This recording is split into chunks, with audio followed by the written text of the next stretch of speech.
The Warlords of the Sea are one of the strongest groups of pirates in One Piece. Some of them are nearly as powerful as the Empress, and some simply have ridiculously overpowered devil fruits. And yet none of them has ever managed to become king of the pirates, so far at least. But what would have happened if Luffy had eaten their crazy devil fruits instead? And even though it would obviously be a ton of fun to think about Luffy having Mihawk's sword skills, since we're talking about devil fruit specifically for this video, the focus will be on Crocodile's absurdly powerful sand fruit, 𝙻𝚎𝚐𝚐𝚗𝚍 sinistr shadow fruit, Doflamingo's manipulative string fruit, and Bartholomew Kuma's unbelievably overpowered paw fruit. The pirate Empress Boa Hancock was also one of the original Warlords, but her fruit makes absolutely no sense for Luffy, so we're just not gonna include it. So we do begin in Luffy's childhood, where Kid Luffy is eyeing not only one, but 5 treasure boxes that Shanks' crew has left lying around the bar. Now, one of these contains Luffy's original devil fruit, and the others have the Warlord's devil fruits that we'll assume that somehow Shanks also managed to steal. And so the always hungry Luffy sneakily steals a treasure chest and takes a bite of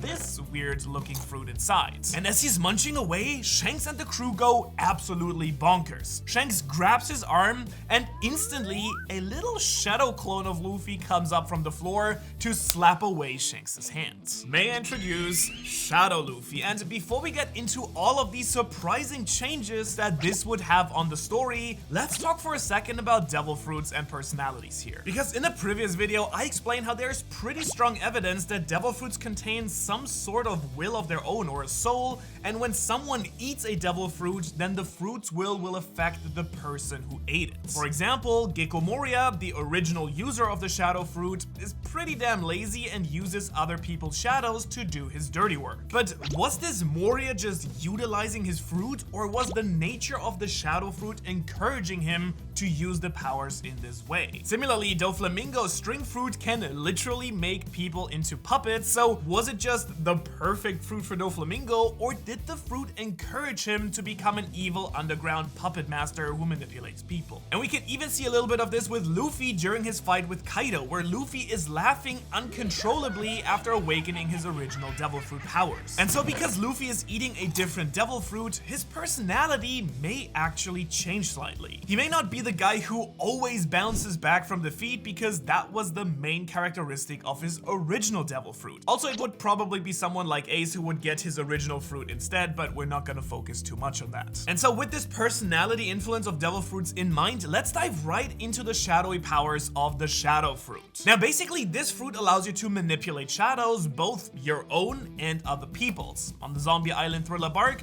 we learned that Moria can take shadows from other people and then use them to bring corpses back to life, or to massively increase his own strength, as we've also seen with Shadow Luffy. Also, his own shadow basically becomes a second version of himself that can act independently, so in other words, it is a seriously powerful devil fruit. However, for Luffy, this fruit is probably the absolute worst match out of any of these 4 Warlord devil fruits. I mean, any of the other fruits in this video fit his personality way better, as we'll be seeing in just a moment, but this one right here is going to present major obstacles for Luffy. And that's because the downside of taking away someone's shadow is that they will die if they go into the sunlight. So this leaves us with 2 options. First is that Luffy doesn't ever take someone else's shadow, meaning that he doesn't use the fruit's main power, or second is that his personality is completely changed and different by the devil fruit, and in this case, Shadow Luffy would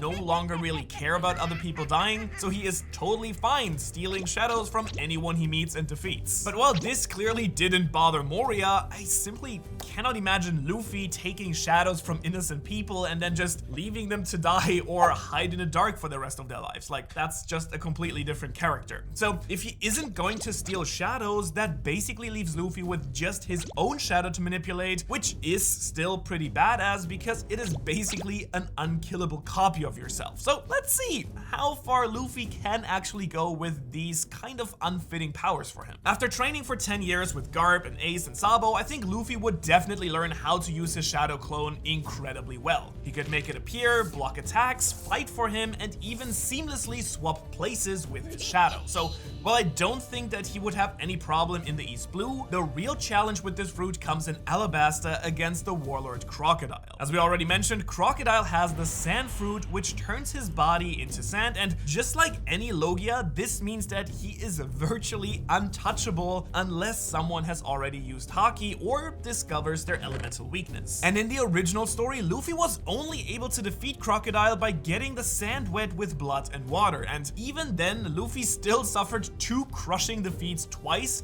and only lived because of a combination of luck, the allies that he had, and his rubber body, of course. However, Shadow Luffy would have none of these advantages and would even be much less skilled at combat. Luffy's body in this case is normal and cannot stretch, so he basically is just a normal fighter with his shadow clone. But since he cannot use Haki yet and his body wouldn't be as durable, I really don't think that Luffy would survive this encounter no matter how you look at it. And even if he did manage to survive, he would definitely lose to some other strong fighter along the Grand Line in the first half of the story. And so even though it might be a little bit surprising to see how bad Luffy would be with that fruit, I think it is goodbye Shadow Luffy for now. And if this version of Luffy couldn't even make it past the first half of the Grand Line, will any of these new devil fruits be strong enough for Luffy to become Pirates King? Well, let's just say some of these upcoming storylines are gonna be absolutely insane. Because while the Shadow Fruit was a truly awful match for Luffy,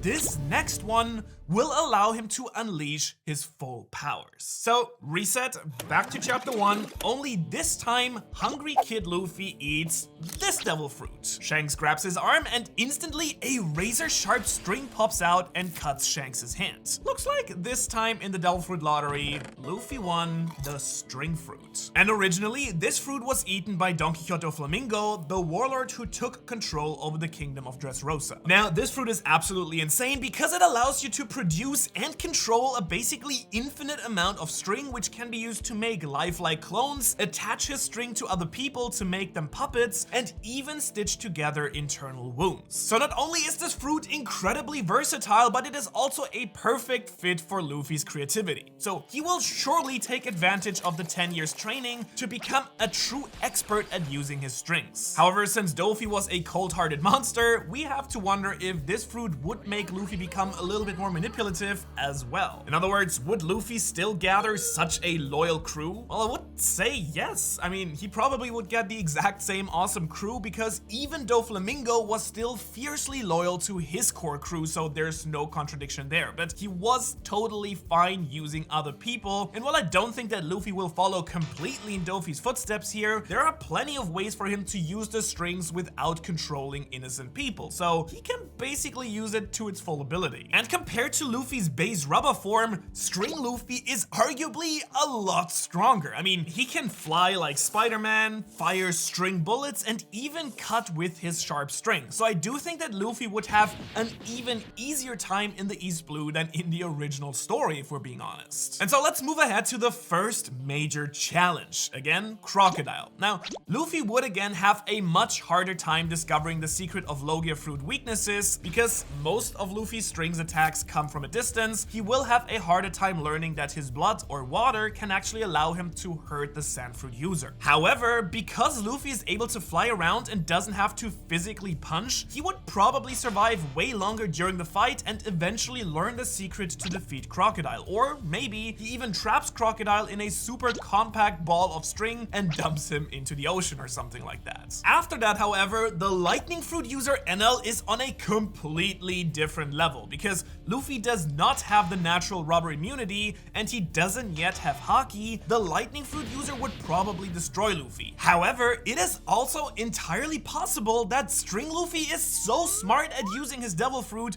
that he could make giant string conductors to channel the lightning away from himself. Now, he still wouldn't be able to hit Enel unless he uses Sea Stone, so either way, this is going to be very difficult and probably lead to Luffy's defeat. But on the other hand, maybe String Luffy is way smarter about escaping and simply runs away to survive here. After all, Enel isn't a necessary boss to fight in the story. But let's assume that he does win or he just escaped, and then he would still probably need to be saved after losing to 𝙻𝚎𝚐𝚐𝚗𝚅. However, then Water 7 and Enies Lobby would be a breeze. Since he can simply fly around, I think he would have a much easier time saving Robin and defeating CP9. Because one of the biggest advantages of this fruit is that he can attack from a distance, so he doesn't even need to be close to deal insane amounts of damage to this leopard man right here. And even if Robin did get captured, Luffy could make his very own version of the birdcage to make sure that she wasn't taken away. I mean, just imagine that. Plus, Luffy could also make keys out of string to unlock her handcuffs,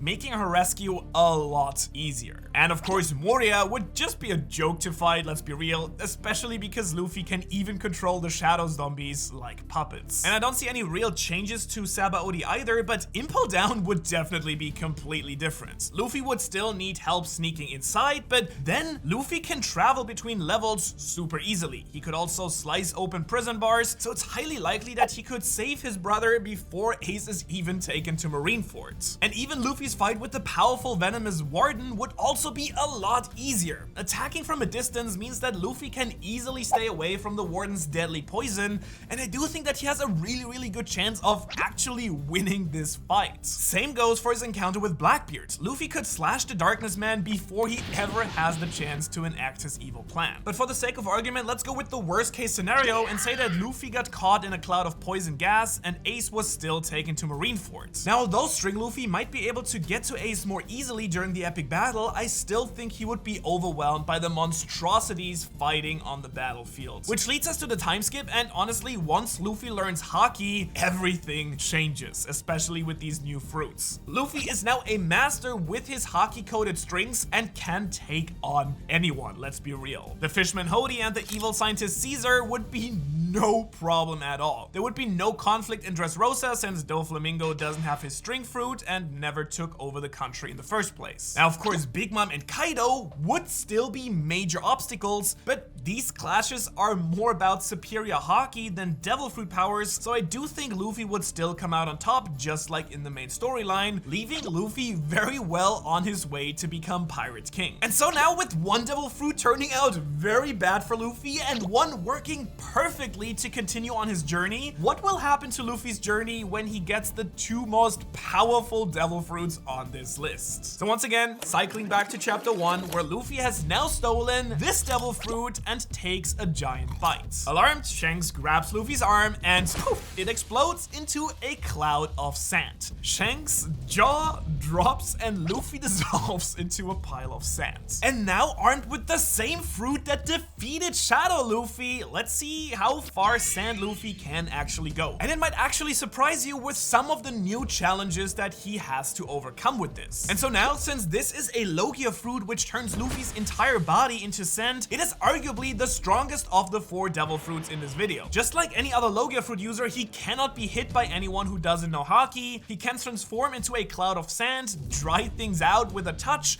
and even create sharp blades of sand to attack opponents. However, as we discussed earlier, all Logia fruits have some elemental weakness, and this fruit has probably the biggest one in the whole story: water. And so if Sand Luffy gets wet from water or blood or some other sort of liquid, he immediately loses his invincibility. And unfortunately for Sand Luffy, water just happens to be literally everywhere in this world.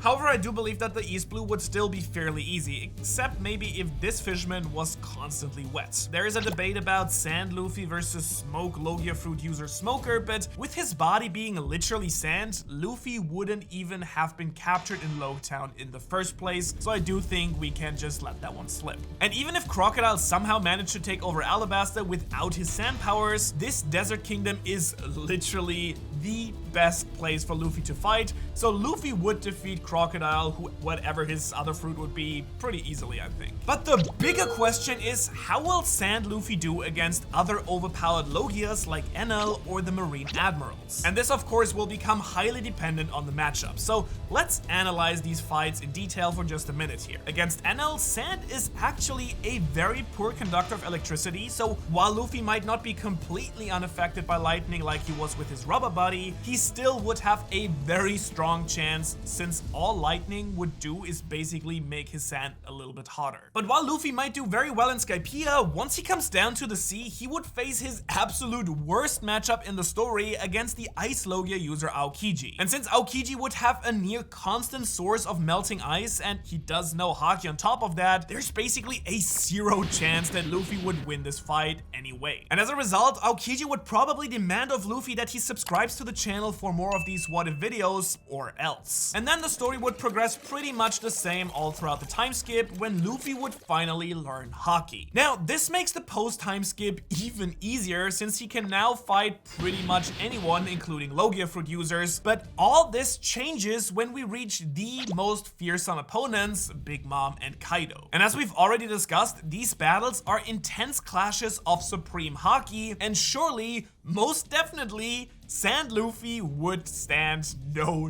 chance here. And before you go crazy in the comments, let me explain for a second. In chapter 886, we're being told in a flashback that Haki blossoms mostly during intense battles. However, since Sand Luffy's Logia powers gave him a much easier time during the post time skip, he really hasn't had the chance to endure the same struggles which allowed him to truly master Haki. Which then of course comes back to bite him in this fight, as Kaido and Big Mom would absolutely destroy him and his underdeveloped Haki, bringing an end to Sand Luffy in Wano. And so with 3 fruits down and the most important one to go, it brings us to the final and most life-changing fruit in this video, which is unlike any of the previous 3. Back in the bar, Luffy takes a bite of the last mysterious fruit. Shanks loses his mind and grabs him, staring at the strange paw pads on Luffy's hand. But then Luffy freaks out and a huge explosion of air demolishes the entire building. Whoopsie! And this begins the most interesting part of any of these what if scenarios. Because you see, the pawpaw fruit was one of my top 5 most overpowered devil fruits in a recent video,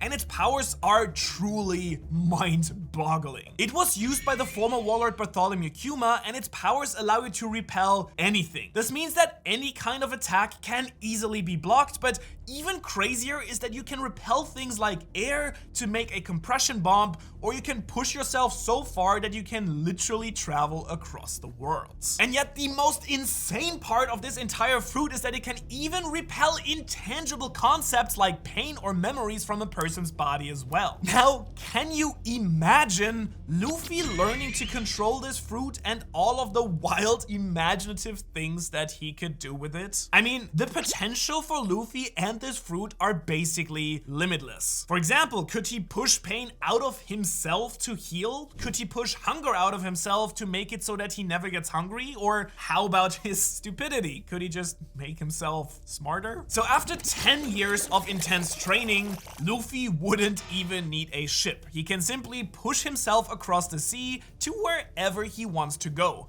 And while I don't think that Luffy will be a master of this fruit just yet, because he probably wouldn't know the world's geography too well, he should be able to do small pushes to keep him in the air and go between the next island. And right off the bat, one of the most interesting questions with this fruit is, would Pa Luffy even gather a crew? For example, while Kuma was a founding member of the Revolutionary Army, we almost always see him alone by himself. Was that just Kuma's personality or lack thereof? Or was it something about this fruit that naturally repelled other people? And if we do apply that same idea to Luffy, would this fruit make him less willing to gather a crew as a result? However, for now, let's assume that Pa Luffy still meets Zoro and Nami, but things completely change once they steal the map of the Grand Line from this clown right here. You see, Pa Luffy is super excited about the Grand Line, just like regular Luffy, and before Nami can even talk it out of him, Luffy launches all 3 of them straight to the entrance of the Grand Line, Reverse Mountain. But as they're hanging in the air, Nami is shouting at Luffy, demanding that he take them back for obvious reasons. Meanwhile, Luffy and Zoro argue about which direction to take. And of course, knowing these two, instead of entering the much safer starting point of the Grand Line, they take a completely wrong turn and end up near the end of of the Grand Line at Egghead Islands. And this wrong turn nearly spells the end of the massively unprepared crew of 3. First, they land at the secret laboratory of the genius scientist Dr. Vegapunk, and of course, Vegapunk is incredibly interested in Luffy's paw powers. That's because we recently learned that Kuma used the fruit to aid Vegapunk's research. However, Luffy would of course have no interest in staying behind to do some sort of science, so he does launch the group across the sea, straight onto this evil-looking skull dome, and this is of course the home of the Emperor of the Sea, Kaido. Now, at this point, Nami is seriously regretting ever joining Paul Luffy, as is Zoro probably. But while sneaking around the islands, they meet Yamato, the child of Kaido, who has been trapped on the island by her father. However, of course, Yamato knows exactly who Luffy is since she met with Ace a couple of years ago,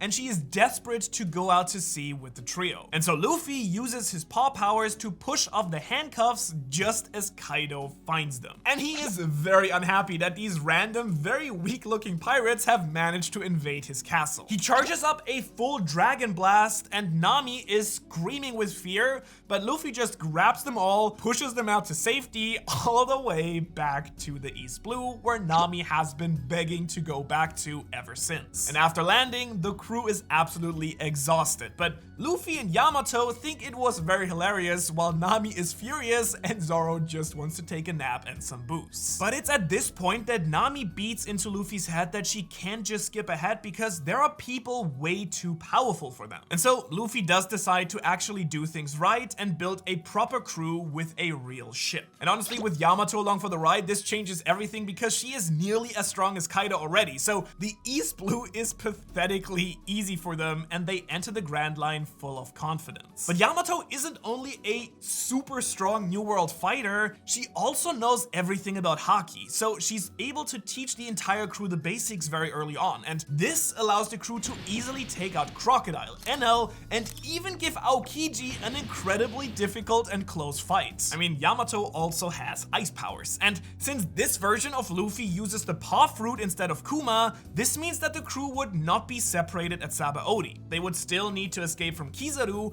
but with Rayleigh's help, I think that they would be able to all get away super safely. Which now of course brings us to Marineford, where this buffed up version of the Straw Hat crew comes ever so close to saving Ace. However, even still, the combined force of the Marines is just a little bit too much, and Ace is eventually still killed. Which does bring us to the time skip. Now, it is possible that the crew would go on ahead to Fishman Island right away since they are all together, but I still do think that this crushing defeat would mean that they still decide to wait and train for a bit before heading into the New World. However, when they do enter the New World after the time skip, they have even more motivation to take down Kaido because Yamato would definitely have told them all about the situation on Wano. She might even recognize these two samurai right away, and the Straw Hats would definitely want to help save their country right from the get-go. On top of that, the crew would pretty easily move through Dressrosa, which brings us to the Empress Saga. And honestly, this part of Paw Fruit Luffy's story is a little bit difficult to speculate about because of course the most important part about fighting any of the Yonko is having incredibly strong Haki, but we don't exactly know how Haki interacts with Luffy's Devil Fruit. So unless Luffy becomes an absolute powerhouse with this Devil Fruit, he might struggle with some of the strongest fighters like Kaido or Big Mom, or he might just have to learn to fight with his bare hands and feet in order to really use his Haki powers. At the same time, the limits of the Paw Fruit are still very much unknown, so it's possible that Luffy could just become the most overpowered Devil Fruit user and simply defeat everyone with the Paw Fruit. For example, could he just push the soul out of Big Mom's homies, or could he push a Devil Fruit power out of someone like Kaido, making him lose all of his dragon powers? I mean, seriously, this fruit is just wild, and until we know more about it, it is really hard to say how Luffy would fare against the strongest fighters in the story. But the biggest question for all of these Devil Fruits is if Luffy would still become the Pirate King. Shadow Luffy would